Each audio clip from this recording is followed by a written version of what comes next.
Well, it's mentioned to notice that actually most of reforms have been launched since Euromaidan in 2014, and some of them were brutally disrupted by this Russian full-scale invasion.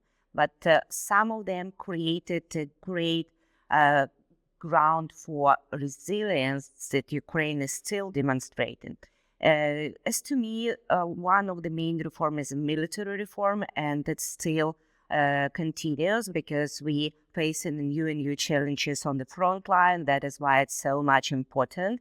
And taking into account the NATO aspiration of Ukraine, it's really needed to be done. Not mention only the military side of the reform, but also the procurement, the system of decision-making and governments in security and defense sphere. But some other reforms which now under the risk is very important to protect.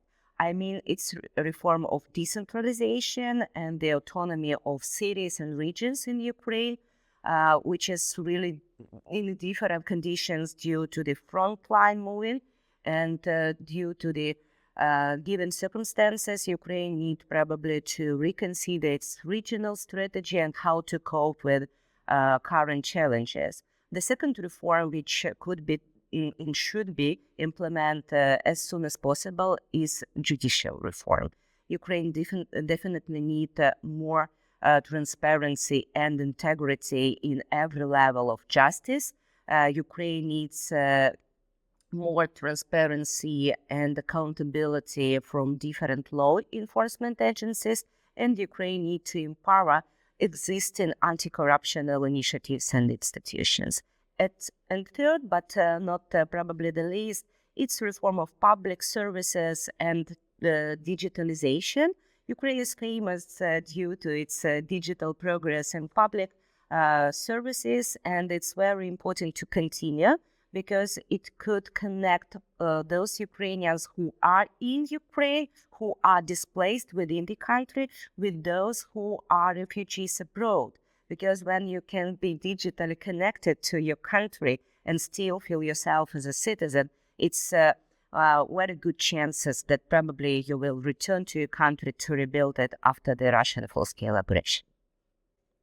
And probably last, what's worthy to mention, not in regards of the EU integration or, let's say, defense or security sphere, is the importance of new policy making and new planning in regards of Ukrainian recovery.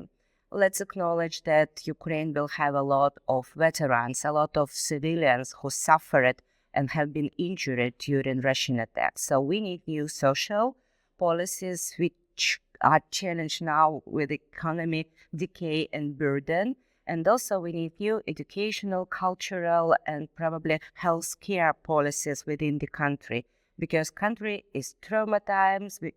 Ukrainians challenge a lot of social insecurity, starting from the huge number of IDPs who need settlement, and ending probably the questions how we will raise new generation and the quality of education Ukraine could propose to children and youth.